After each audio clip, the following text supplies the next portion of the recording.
This time on Sound Off Sports, should the Raiders trade the first overall pick to get two-time MVP Lamar Jackson? We get your thoughts. Plus, we have a former NFL agent joining us in the studio. He had everybody from Adrian Peterson, Robert Griffin III, and so many more. SOS starts right now. Make some noise. This is Sound Off Sports, sponsored by Silver State Schools Credit Union. Hello and welcome inside the den here for Sound Off Sports. I'm Mike Davis, joined by my main man, James Edward Barrickman IV. James, what's happening? Good to see you. Glad to be here.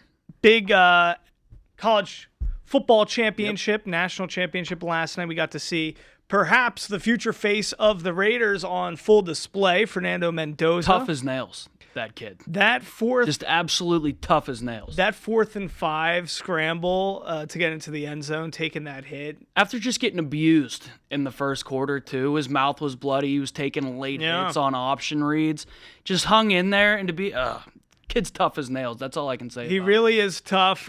He made big plays when it counted most. 27-21. The Hoosiers win their first ever national championship. The most losing program in college football history. Curt Cignetti does wonders after 2 years. So we'll be talking a little bit more about that later on in the show. But we asked everybody at home, knowing that the Raiders have the first overall pick of the draft, whether they should trade that first overall pick and maybe some other things to get two-time MVP Lamar Jackson from the Ravens, as the Ravens have moved on from Harbaugh. There's a lot of rumors on social media talking about how the Ravens might be in the market to trade and move on Lamar Jackson, how the Raiders might be interested in that. James, let's go to our first voicemail and hear what people at home have to say about this. Yes, if the Raiders turn around and trade the number one pick, Mark Davis should sell the team for a penny to the public of Las Vegas, simply because that would be the most egregious and outrageous thing that could ever be done in all of football. It's bad enough that they went 3-14 this year. The bottom line is they're going to need this quarterback in order to turn around this franchise and bring it to some sort of recognition in the NFL, because right now they are considered the laughing stock. Yeah, so here's the thing. I agree 100% with that caller. I mean, there's no way the Raiders and John Spytek and Tom Brady should even, entertain. And I don't think they would ever trade. They would never. I don't think they're so. not that dumb. I don't think they would. So he's 29. He might be even a has-been. I don't know if he's the old form has-been. And I don't know if he's a has-been, but I don't think he's winning an MVP. No, again. I think he's a has-been. You do? I think Lamar can still play. I mean, he's still an echelon quarterback, top echelon. His best days are behind him. Yeah, that's all I mean. Yes. And I think we need that timeline. We need to look to the future and have a long window of opportunity, and our first overall pick, getting a franchise quarterback at that spot allows you to do that. Let's go to another call. Good evening, Mike. Yes, I've been a Raiders fan since 1970, going on 56 years. I would not give up the pick. Only, I'm going to go a different route. I give up the first round pick for Shedeur Sanders, and I would not give up Max Crosby for nobody.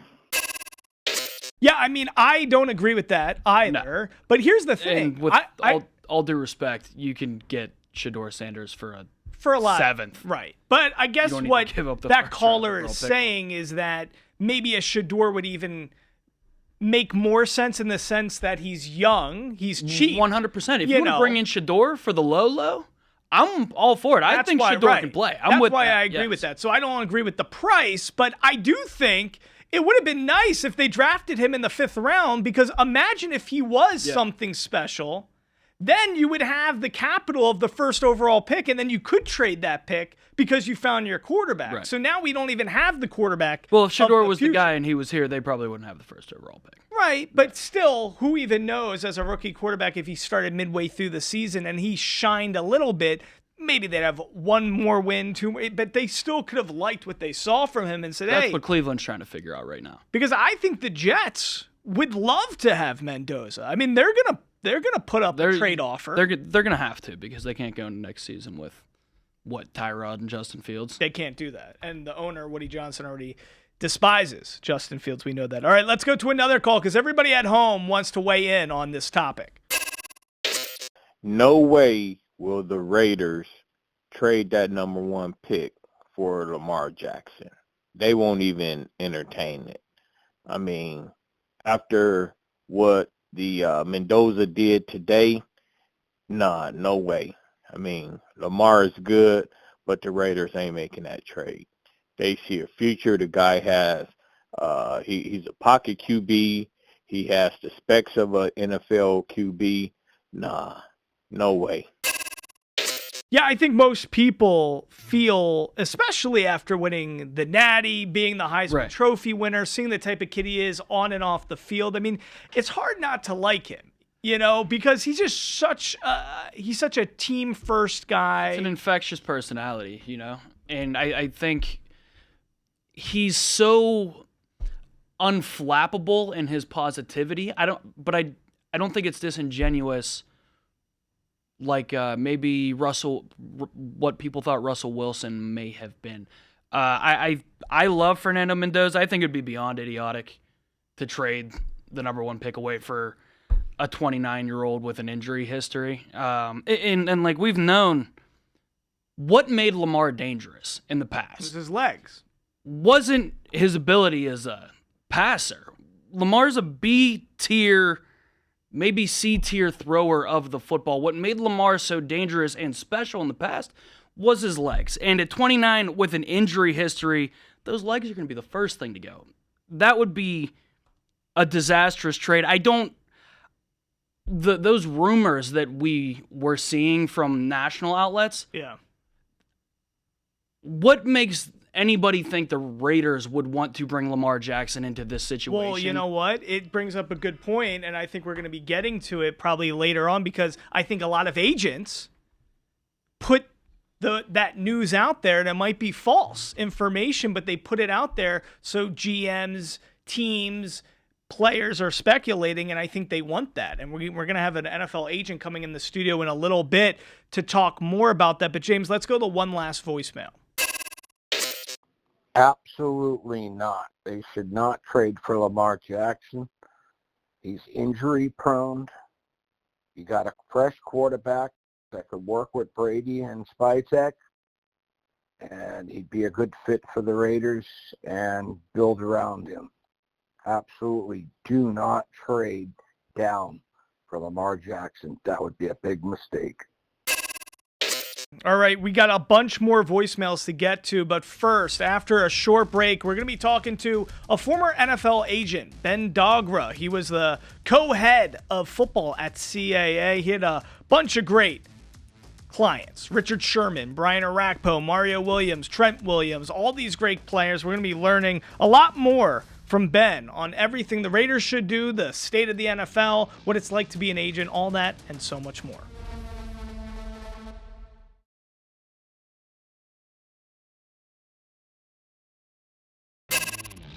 I'm here in the studio right now. Ben Dogra, former NFL agent. He's a very interesting guy. Had all the biggest people you can imagine. Adrian Peterson, Patrick Willis, Robert Griffin III, Richard Sherman. So many great guys. But let's do this. Let's bring it back to reality right now. Fernando Mendoza, okay? What do you think about this guy as a prospect? Is it 100% in the books in your mind that he's going to be a Raider, especially having John Spytek, Tom Brady, and Mark Davis all there at the national championship? Okay, so first of all, there's nothing is 100%. Even DNA with Maury Povich is not. You are the father is like 98.2%. Okay. So anything can happen. He could get injured. I don't think he will. Barring injury, I would be stunned, based on my personal experience, if he's not the number 1 pick. Do you think he's going to be successful? Is he elite in your mind? Is he better than Matt Ryan? He's better than Matt Ryan. And he has the potential to be the face of a franchise? Not the potential. He will be the face of the franchise. So that's why you have to take him. It's twofold.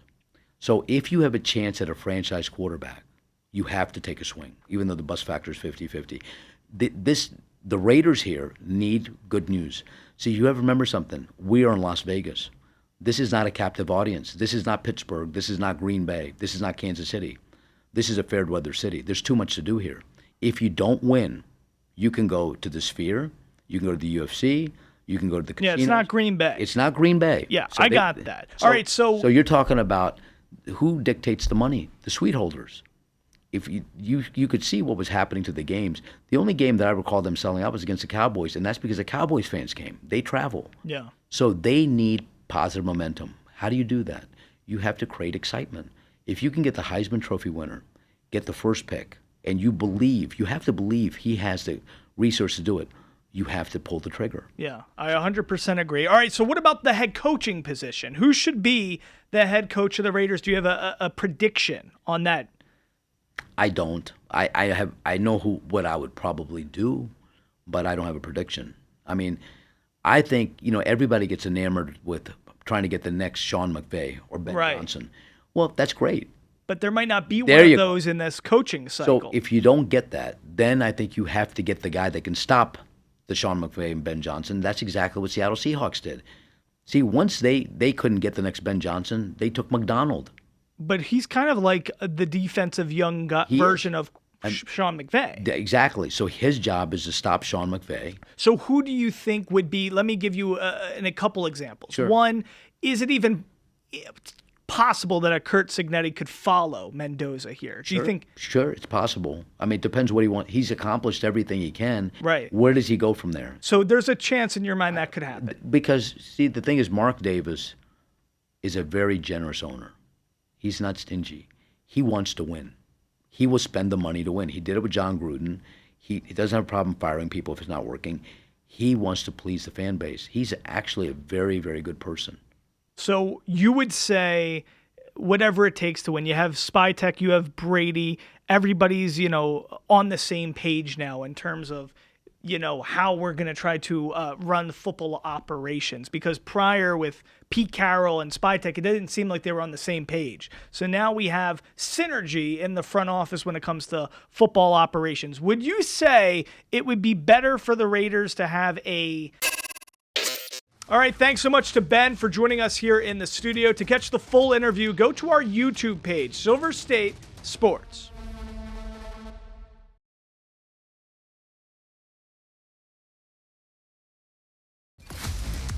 You're watching Sound Off Sports, sponsored by Silver State Schools Credit Union. All right, welcome back here inside the den for Sound Off Sports. Mike Davis, James Edward Barrickman IV. James, we're continuing the conversation on the debate of whether the Raiders should actually entertain some of these rumors we've been seeing online and try to make a trade, a move for Lamar Jackson and give up that first overall pick. A lot of people responded to this on our Facebook page, James. This were the most comments we've ever gotten, right? Had to have been.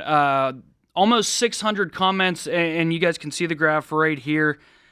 Raider Nation, a big, fat, resounding no. Good. To Lamar Jackson. I was actually very proud of Raider Nation. It was 93% no, 7% yes. Although Steve Cofield, our good friend over there at ESPN Las Vegas, said he would like to see Lamar. Steve likes to chop it up. I have to respectfully disagree. Steve likes to chop it up, but I'm proud of you, Raider Nation. Raider Nation knows what they're talking about, so this is good. But let's go to another voicemail because we got so many people who wanted to weigh in on this subject. Hi, I'm calling in response to the question, should the Raiders trade for Lamar Jackson? I say heck no. I say the Raiders should hire Cignetti as the next Raider coach, and then you draft Mendoza as your quarterback, and now you have something special. That's my opinion. And thank you for this opportunity to voice it. Yeah, I'm exactly on the same page with that caller. I mean, that's my dream scenario. I've been saying this for a long time. Cignetti, he did it. He won. He turned around that program, the most losingest program in NCAA history. 2 years turnaround, they win the Natty. I mean, it would be a beautiful story to see both of them come to Vegas and work together again. But I mean, it's a fairy tale, I guess. It would be a beautiful story, but it's a beautiful dream, but let it stay up in your head because that's all. It's a a dream. fairy tale. Listen, I'm a romantic. What can I say, everybody? I like fairy tales and that kind of stuff, but I think that would be just a wonderful scenario. Cignetti said this week he doesn't want to coach pro ball. He's not leaving Indiana. That's what he wants Indiana to be his legacy, and I respect that. I would love for it to happen, but it doesn't look like it will. James, let's go to another caller because I think we got more people who are kind of using this conversation, this posed question, and using it to kind of talk about the head coaching vacancy. Yeah, this is Dane from Laughlin. I heard today that Bills fired their coach. That's the coach the Raiders should hire. It's the Bills coach. He's fantastic. He'd be great for the Raiders. So Mark Davis, if you listen to the sports show, hire him because he'd be really good. He'd work great with Brady, and he'd be really, really good for you, Mark Davis, and the Raiders. That's all I have to say.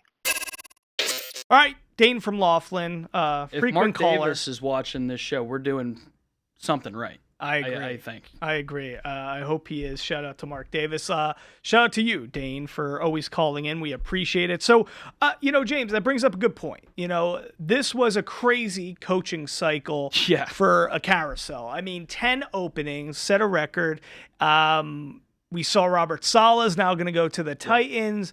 Giants have Harbaugh. Falcons have Stefanski. Dolphins have Jeff Hafley, the DC from the Packers. So now the Raiders are in a position where, the Ravens, the Bills, there's a lot of teams that are premier destinations, Who do you think would be the right choice? Would you like to see a Sean McDermott here? No, I have a ton of respect for Sean McDermott. I think he's a great coach.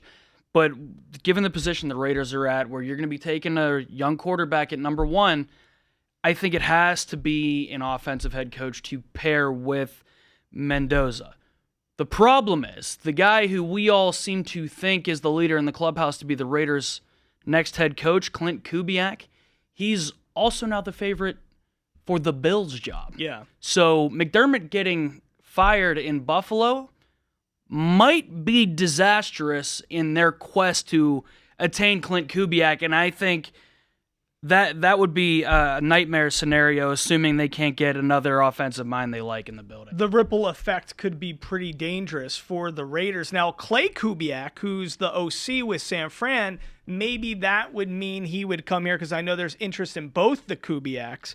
But this coaching cycle, James, just doesn't have a lot of wealth when it comes to the offensive side of the ball. Most of these candidates are defensive minded, so it might turn into a Brian Flores. It might have to turn into. I think that would be bad news for the Raiders. I agree. If they're going for one of these defensive retreads. I think we need a strong offensive minded head coach. If you do go Flores, if you do go DC, you have to make sure you're getting the Dable, the Mike McDaniel as your OC. The problem, again, with that is, and we say it every show we do around here, that if you do bring in a defensive guy with an elite OC, that OC's gone in a year or two if he's doing good things. What I will say, I agree with you.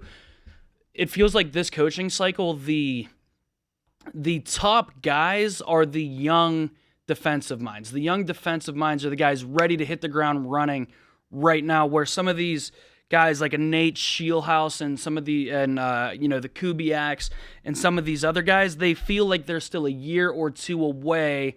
But when you're talking an NFL franchise, do they have the rocks to take a swing on these guys before they're ready? Yeah, we'll see. We'll have to see what happens. Davis Webb is another guy in that same category. So we'll see what happens. But the good thing is getting quarterback right, Fernando Mendoza, getting him at number one, that's the way to go. It's not with Lamar Jackson. Guys, coming up after a short break, we got more SOS. It's time for Sink or Swim after these words.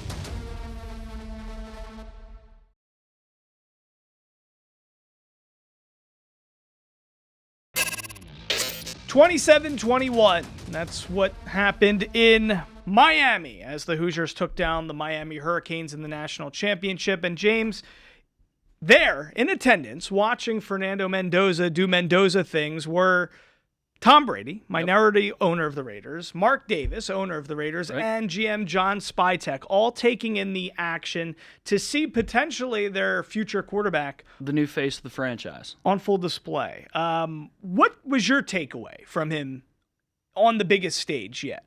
I mean, again, it was what I said off the top of the show.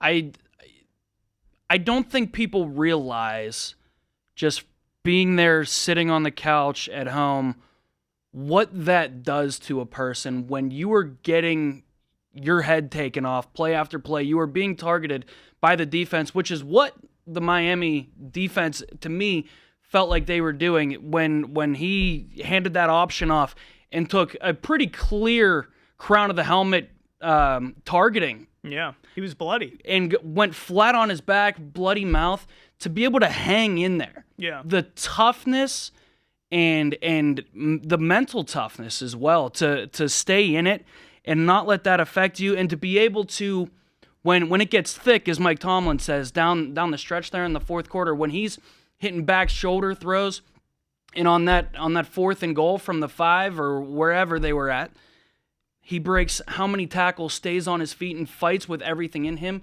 to get to the end zone. That's the kind of leadership ability that's not the things you see in the interviews.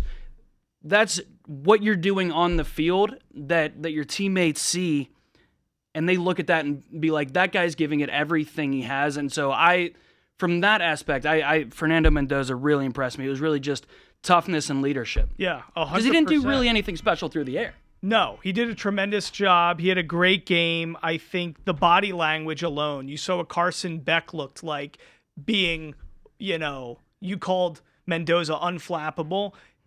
That's really what he is, and he showed so much toughness, so much grit, determination, and he's going to be a great leader for an NFL franchise, and we're going to be lucky if it's the Las Vegas Raiders. Guys, thanks so much for being a part of the conversation with us. 702-855-3502. Make sure you always give us a buzz. For James, for Jess, I'm Mike Davis. We'll see you next time here in the Den for Sound Off Sports.